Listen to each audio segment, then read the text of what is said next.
90ರ ದಶಕದ ever green cinema ಬಾನಲ್ಲೇ ಮಧುಚಂದ್ರಕ್ಕೆ ಖ್ಯಾತಿಯ ನಟ ಕೆ ಶಿವರಾಮ್ ಅವರು ವಿಧಿವಶರಾಗಿದ್ದಾರೆ. ಅನಾರೋಗ್ಯದಿಂದ ಬಳಲ್ತಾ ಇದ್ದಂಥ ಶಿವರಾಮ್ ಅವರು ಚಿಕಿತ್ಸೆ ಫಲಿಸದೆ ಇಹಲೋಕ ತ್ಯಜಿಸಿದ್ದಾರೆ.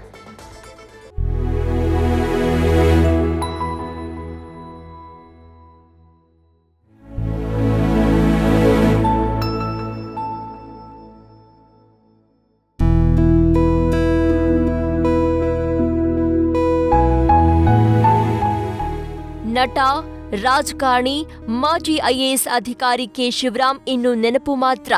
ಶಿವರಾಮ್ ಬೆಂಗಳೂರಿನ HCJ ಆಸ್ಪತ್ರೆಯಲ್ಲಿ ಕೊನೆಯುಸಿರೆಳೆದಿದ್ದಾರೆ.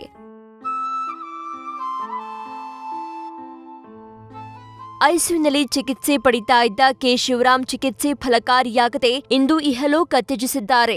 ಹೃದಯಾಘಾತದಿಂದ ಶಿವರಾಮ್ ಇಂದು ಬೆಂಗಳೂರಿನ HCJ ಆಸ್ಪತ್ರೆಯಲ್ಲಿ ವಿಧಿವಶರಾಗಿದ್ದಾರೆ. ರಕ್ತದೊತ್ತಡದಿಂದ ಬಳಲ್ತಾ ಇದ್ದ ಶಿವರಾಮ್ ಕಳೆದ 25 ದಿನಗಳಿಂದ ಆಸ್ಪತ್ರೆಯಲ್ಲಿ ಚಿಕಿತ್ಸೆ ಪಡೆದಿದ್ದರು ಎನ್ನಲಾಗ್ತಾ ಇದೆ.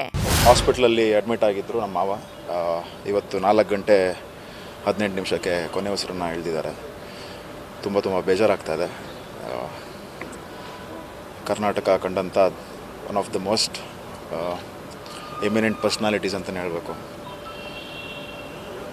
ಕನ್ನಡದಲ್ಲಿ ಫಸ್ಟ್ ಟೈಮ್ ಮೊದಲನೇದಾಗಿ ಪಾಸಾದಂಥ IAS ವ್ಯಕ್ತಿ ಇವತ್ತು ನಮ್ಮ ಜೊತೆಗೆ ಇಲ್ಲ ಅಂತ ಹೇಳೋದಕ್ಕೆ ತುಂಬ ಬೇಜಾರಾಗ್ತಾಯಿದೆ. BP ಇಶ್ಯೂಯಿಂದ ಕರ್ಕೊಂಬಂದಿದ್ದು ಅವ್ರಿಗೆ BP ಫ್ಲಕ್ಚುಯೇಷನ್ಸ್ ಇತ್ತು.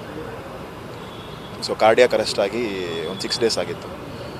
ಇವತ್ತು ಮತ್ತೊಮ್ಮೆ ಇನ್ನೊಂದು ಸಲ ಕಾರ್ಡಿಯಾಕ್ ಅರೆಸ್ಟ್ ಆಗಿ ಕೊನೆ ಉಸಿರನ್ನ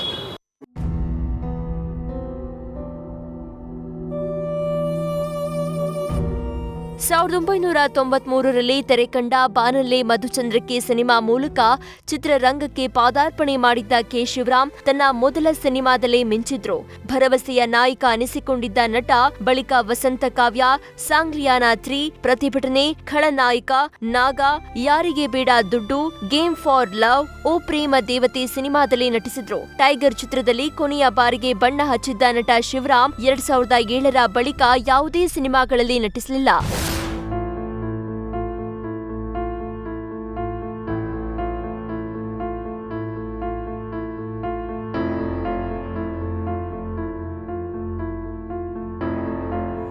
ನಟನಾಗೋಕ್ಕೂ ಮೊದಲು IAS ಅಧಿಕಾರಿಯಾಗಿದ್ದ ಶಿವರಾಮ್ 2013ರಲ್ಲಿ ಸ್ವಯಂ ನಿವೃತ್ತಿ ಪಡೆದು ರಾಜಕೀಯದಲ್ಲಿ ಸಕ್ರಿಯರಾಗಿದ್ರು. 2014ರ ಲೋಕಸಭಾ ಚುನಾವಣೆಯಲ್ಲಿ ಕಾಂಗ್ರೆಸ್ ಅಭ್ಯರ್ಥಿಯಾಗಿ ವಿಜಯಪುರದಿಂದ ಸ್ಪರ್ಧಿಸಿ ಸೋಲು ಕಂಡಿದ್ರು.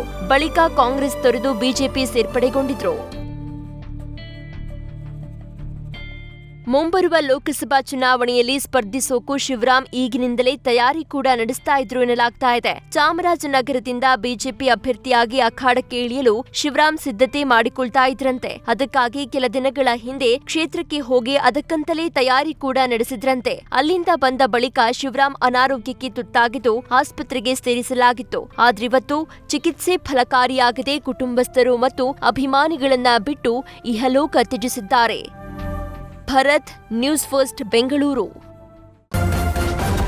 ನ್ಯೂಸ್ ಫಸ್ಟ್ ನಿರ್ಭೀತಿಯಿಂದ ನಿಮ್ಮ ಪರವಾಗಿ.